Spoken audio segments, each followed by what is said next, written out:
picture of the future that you see, and let me know if there's a place for you and me.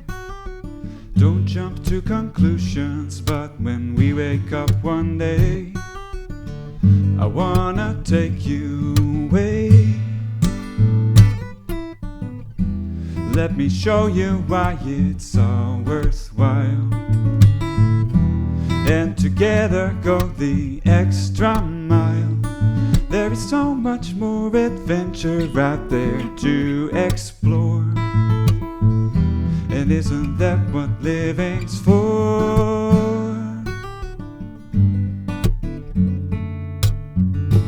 Ik ben Jasper Maarten. Ik ben een nieuwe Fries. Ik woon hier pas sinds een ruime 4 jaar. Met mijn vriendin de overtocht gemaakt van Amsterdam naar Friesland. En ik maak eigenlijk al mijn hele leven muziek. Gitaar spelen sinds mijn 8e. Ik heb de gitaar ook gekozen omdat je erbij kunt zingen. En de afgelopen jaren heb ik een stel nummers geschreven. En ik had zoiets waar ik muziek toch wel vrij veel binnen de muren van het veilige thuis heb gehouden. Ik moest ermee naar buiten. En zodoende ben ik op zoek gegaan naar muzikanten om de muziek mee samen te kunnen gaan spelen. Ook om eigenlijk te kijken, ja, wat is de volle potentie van mijn nummers. En zodoende ga ik volgende week een show spelen in het Neushoorncafé. Met de band, 6-man band om me heen. En gaan we mijn nummers neerzetten. Hoe was die stap? Vond je het eng om vanuit de spreekwoordelijke zolderkamer de grote boze wereld in te stappen met jouw eigen kleine liedjes? Nee, eigenlijk vanaf het begin viel dat reuze mee. Want je krijgt er zulke leuke reactie op. Omdat mensen gelijk bepaalde associaties hebben en dat gaan ze met je delen. En dat geeft jezelf weer allerlei nieuwe ingangen naar muziek die je nog helemaal niet kende, maar ook heel gaaf vindt. En zo beginnen steeds meer alleen maar balletjes te rollen. En het wordt steeds alleen maar leuker. Met welke muziek ben je opgegroeid? Wat is jouw referentiekader, als ik het zo mag vragen? Op zondagochtend was klassieke muziek. Dat is een gewoonte van mijn vader die ik niet heb voortgezet. Maar hij luisterde een hoop rockbands zoals The Doors en Queen en een hoop jaren 80 rock, Doobie Brothers, King Crimson, Christopher Cross. Dat zijn dingen die toch ook wel terugkomen nu in de arrangementen die ik maak. Ook al heb ik het nooit zozeer als mijn muziek beschouwd. Je hebt er toch ergens onbewust een bepaalde band mee opgebouwd. En het is een soort geluid waar je dan toch weer nastreeft. Ja, wat voor muziek luister je zelf nu het liefst? Toch wel veel muziek van tegenwoordig. En dat is dan niet zozeer de muziek die op de radio is. Dus ik ben van mening dat er nog steeds een heleboel goede muziek wordt gemaakt. Maar dan is het niet zozeer de top 40 die ik muzikaal interessant vind. Maar bijvoorbeeld artiesten waar ik nu groot fan van ben zijn een Casey Musgraves, een John Mayer, een Simel. Ik weet niet eens hoe ik het uit moet spreken, maar SYML. Heeft een fantastisch nieuw album uitgebracht. En Leon Bridges. Allemaal muzikanten die een mooie zoektocht naar binnen hebben gemaakt. En daar hele mooie liedjes dat heeft opgeleverd. En muzikanten die ten eerste de songs, maar ook het spelen op de gitaar heel goed kunnen. Hè? Die combinatie spreek je, ook omdat je het zelf doet, maar die combinatie spreek je juist wel aan dus. Ja, schrijven is voor mij ook altijd op de gitaar. En het is zo'n lekker instrument om te gaan pakken en te gaan pielen. En dan ontstaat er iets. En vanuit daaruit, vanuit iets op gitaar, komt er wat melodie bij. En dan komt er een idee. Nou, op een gegeven moment hoop je dat er ook woorden opvallen.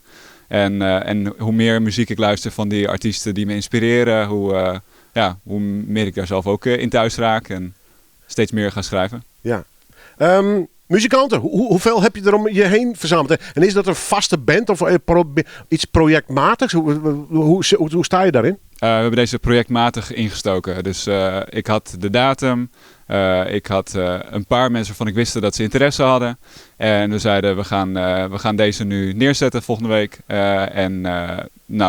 Het zijn 6 muzikanten om me heen. Dus ik heb bassist, ik heb een drummer, ik heb een toetsenist. Ik heb nog een tweede gitarist. Nou, dat is ik zelf ook gitaar speel bij het zingen. En nog 2 zangeressen erbij. Dus we kunnen echt heel veel kanten op. Dus, en daarna zien we maar weer verder. Afhankelijk van wie er enthousiast zijn qua muzikanten en publiek. En ik ga ervan uit dat ik daarna ook nog steeds enthousiast ben. En dan zien we weer wat er komt. Schrijf je alles alleen of ben je inmiddels ook met die muzikanten aan het schrijven en aan het ontwikkelen?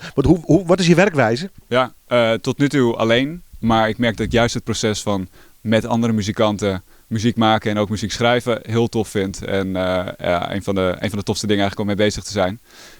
Ik denk dat juist op het moment dat je het samen doet, dat je als je een goede klik hebt met de anderen, dat je wat sneller in je proces weet te komen, wat sneller tot een bepaald resultaat komt. Dus niet met één van mijn bandleden, maar ik heb recent wel met iemand anders die ik via een podium hier in de buurt van Leeuwarden heb ontmoet, een schrijfsessie gedaan.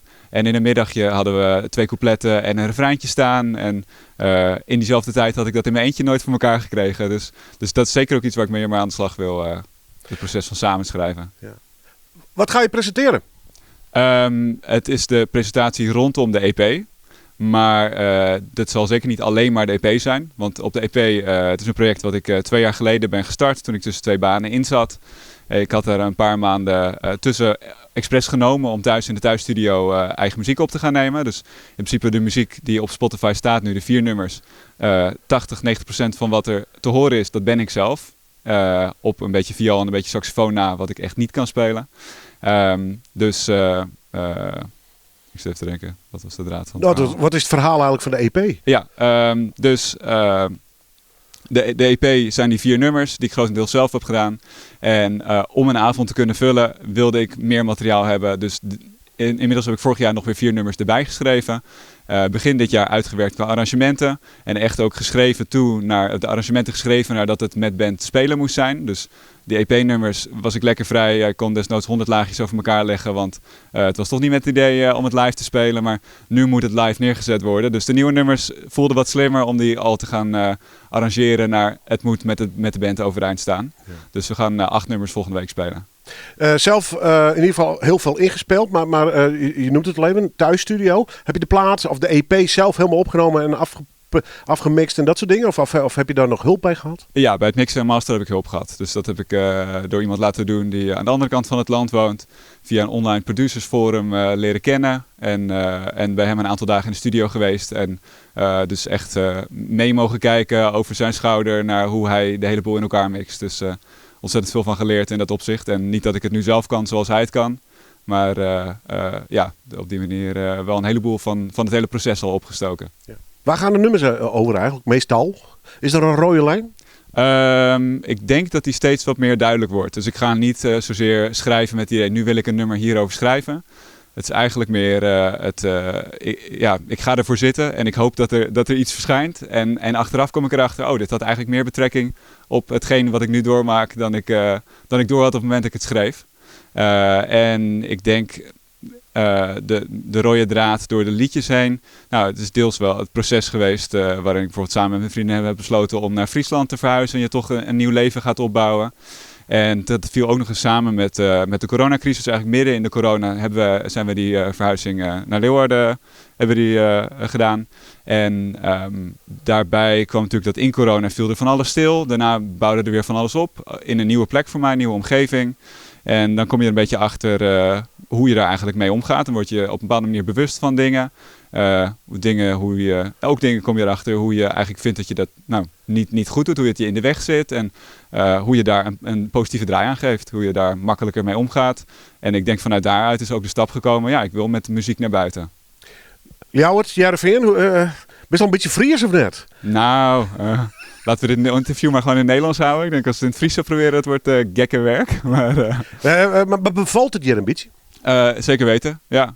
Ja, we hebben een huis gekocht in Heerenveen, huren in Leeuwarden en een heerlijk plekje daar. En wat mij betreft hoef ik niet meer weg uit Friesland. Nee, Friesland boppen. Zeker. Ja, en Oud-Fries nog een beetje. Ja, wie weet. Ja, het spelenderwijs wat. Ja. Je zingt het Engels. Heb je ooit overwogen met Nederlands te zingen? Of is dat voor jou nooit een discussiepunt in je hoofd geweest? Qua schrijven heb ik de voorkeur gehad tot nu toe om in het Engels te schrijven. Ik heb wel eens wat in het Nederlands geprobeerd en ik vond het eigenlijk moeilijker dan Engels.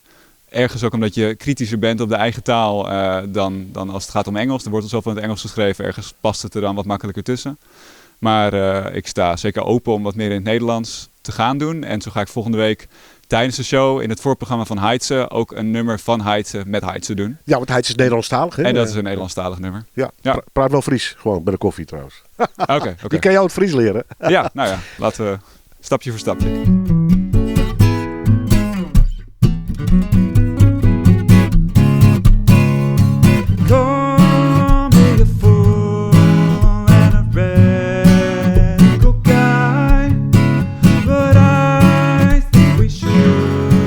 Back our backs to if we only have one shot, and we know that it is now or never. Tell me that when I'm in doubt, you pull the lever. Trust me, it is only getting better.